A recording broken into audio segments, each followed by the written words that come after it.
Prevention is always better and cheaper than cure. For prevention of heart disease, you have to follow certain things. Exercise regularly, take this oil diet, regular checkup is mandatory, and use test free life. That's it.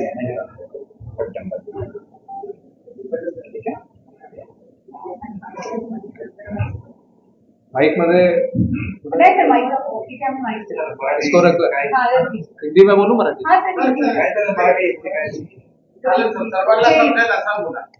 अलग अलग topic पे बोल देते हैं। मेरा जो सबसे important संदेश है जो वाल्व अवेयरनेस वीक आ रहा है कि हमारे देश में हमारे सिटी में हमारे हॉस्पिटल में अभी जो एकदम कटिंग एज टेक्नोलॉजी है, एडवांस टेक्नोलॉजी है, जिसमें ऐसे जो पेशेंट्स हैं जिनके लिए ओपन हार्ट सर्जरी रिस्की है, नहीं करवाना चाहते हैं, बहुत कॉम्प्लेक्स वर्क है और जो सफर कर रहे हैं उनके लिए ऐसी टेक्निक्स जो मिनिमली इन्वेजिव हैं, जहां पे कोई चीरफाड़ की जरूरत नहीं है, उस तरह के प्रोसीजर्स आज अवेलेबल हैं। तो हमारे जो सारे वैल्व्स हैं, 4 वैल्व्स होते हैं हार्ट में, उनको रिप्लेस किया जा सकता है विदाउट ओपन हार्ट सर्जरी, जो सही मायने में जो उनको रिक्वायरमेंट है। तो इस तरीके की हम लोग ट्रीटमेंट कर सकते हैं। उसी तरीके से जो कॉम्प्लेक्स एंजियोप्लास्टीज होती हैं जहां पे ब्लॉकेजेस सीवियर है और बाईपास सर्जरी या फिर एंजियोप्लास्टी बहुत हाई रिस्क है, उसमें एकदम जो अत्याधुनिक तकनीकें हैं जैसे इम्पेलर डिवाइस के बारे में मैंने बताया था, उनको यूज करके ऐसे कॉम्प्लेक्स वर्क को बहुत सेफ्टी और प्रिसीजन के साथ किया जा सकता है। तो मेरा ये संदेश है कि ये सारी टेक्नोलॉजीज अवेलेबल है और इनका लोगों ने यूज करना चाहिए। जीवन अनमोल है, कॉस्ट तो टेक्नोलॉजी के साथ ज्यादा आता है, लेकिन अगर उसके बेनिफिट्स बहुत ज्यादा हैं तो हमें इन चीजों का फायदा होना चाहिए और अवेयरनेस से ही लोगों को पता चलेगा कि इस तरह की टेक्निक्स अवेलेबल है हमारे देश में। Thank you. ठीक आहे।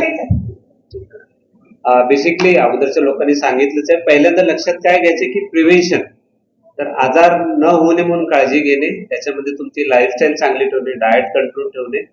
दुसरा आजार आहे की नाही बघण्यासाठी अगोदर टेस्ट करून पाहणे, जे रुटीनली ज्यांचं वय 25च्या वर आहे पुरुषांनी आणि स्त्रियांनी ज्यांचं वय 30 पेक्षा जास्त आहे अशा सर्वांनी at least basic ECG, echo, stress test, lipid profile आणि शुगर लेवल चेक करून घ्यायला पाहिजे।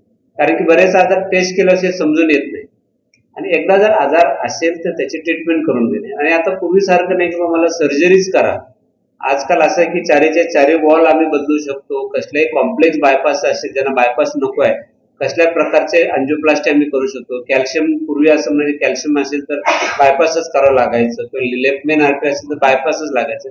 त्या गोष्टी आम्ही आजकाल अँजिओप्लास्टीनं करू शकतो। बऱ्याच वेळेस आम्ही हायब्रिड टेक्निक वापरून मोठ्या मोठ्या जे एवोटा म्हणून जे मोठे धमनी असते त्याच्यामध्ये पण आम्ही स्टेंट टाकून ओपन करू शकतो।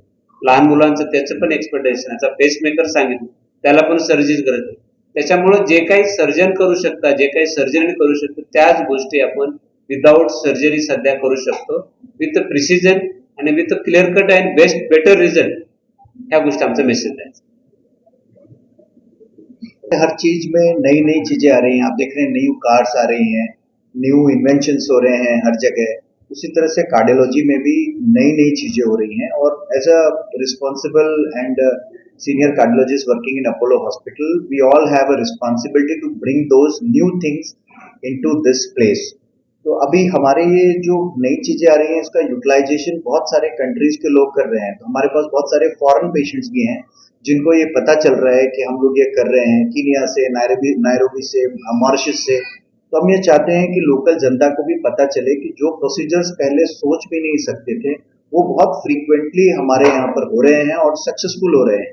तो इससे फायदा ये हो रहा है कि हमारी लोकल जनता को भी इसके बारे में पता चल रहा है और most of the insurance company इसको कवर कर रही है। जैसा मैंने आपको पेसमेकर के बारे में बताया, वो पेसमेकर की इंश्योरेंस ने पूरा कवर किया। जब हम उनको जेन्युइन रीजंस देते हैं कि किस वजह से ये कॉस्टली पेसमेकर लगाया जा रहा है, तो उसके अप्रूवल्स आते हैं।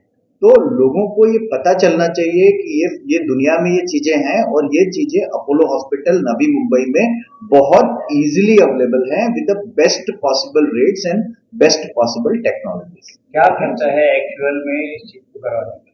सो जैसे हम लोगों ने मल्टीपल प्रोसीजर्स आपको बताए, तो मल्टीपल प्रोसीजर्स जो बताए हमने सबके अलग अलग खर्चे हैं, बट जो भी हाई ग्रेड चीजें हैं वो इंडिया में बनती नहीं है। कुछ जैसे मैंने जो आपको पेसमेकर बताया वो विदेश से आता है, एबॉट कंपनी का पेसमेकर है। तो नॉर्मल पेसमेकर अगर 4.5-5 लाख का पड़ता है तो ये तकरीबन 11 लाख का पेसमेकर है, और लगाने का खर्चा एक दो लाख रुपए होगा, तो 13.5-14 लाख में ये प्रोसीजर हो जाता है। तो जो भी चीजें इस तरह की हैं जो नई नई आई है मार्केट में, वो यूजली यूएस यूके से वोट होकर के आती हैं, तो उसका कॉस्ट होता है। क्या भारत सरकार से जो सहायता हो रही है मेडिसिन के बारे में, इलाज के बारे में जो सहायता हो रही है, कार्ड बनाए जा रहे हैं सरकार की तरफ से, क्या उसको इसमें इंक्लूड किया जा सकता है आपकी तो बहुत सारी ऐसी स्कीम्स हैं जिसमें ये प्रोसीजर्स होते हैं। जैसे पेसमेकर्स तो बहुत कॉमनली सारी स्कीम्स में होते हैं। हमारे हॉस्पिटल में भी हम लोग सीजीएचएस के पेशेंट्स को देखते हैं, तो सारी चीजें अवेलेबल है। बट सारी स्कीम के बारे में जानकारी मेरे ख्याल से हमारे एडमिनिस्ट्रेशन की टीम दे तो वो ज्यादा अच्छा है, क्योंकि हम लोगों से आप अगर प्रोसीजर रिलेटेड बेनिफिट्स जो पेशेंट को मिलेंगे उसके बारे में पूछे तो हम लोग ज्यादा अच्छे से आंसर दे पाएंगे। एक पीडियाट्रिक कार्डिओलॉजिस्ट म्हणून माझा आपल्या जनरल संदेश हाच राहील की बालकांकडे नजरअंदाज करू नका. हे हृदयाचे जे जन्मजात आजार असतात ते योग्य वेळी सिंपल टेस्टनी डायग्नोज केले जाऊ शकतात. त्यांची ट्रीटमेंट पण खूप उच्च दर्जाची असते. एक 30 वर्ष अगोदर सर्जरी 70% बेबीज मध्ये व्हायची आणि ते बाळ नॉर्मल व्हायचं. पण आता आपल्या टेक्नॉलॉजी ऍडव्हान्समेंटमुळे 50-50% एक न्यूबॉर्न 6 तासाच्या बाळामध्ये पण आपण विदाऊट सर्जरी इंटरव्हेन्शननी ती बाळं वाचवलेली आहेत आणि हे प्रात्यक्षिक आहे, हे घडतंय. तर याचा फायदा त्या योग्य वेळेस त्या बाळाला मिळेल. त्यांचं एका ट्रीटमेंटमध्ये पूर्ण आयुष्य नॉर्मल होत आहे. पण ती वेळ एकदा निघून गेल्यानंतर जे कॉम्प्लिकेशन्स घडतात मग तेवढं सोपं ते राहत नाही.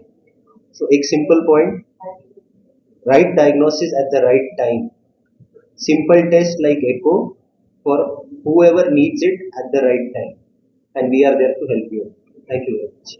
Okay, thank you.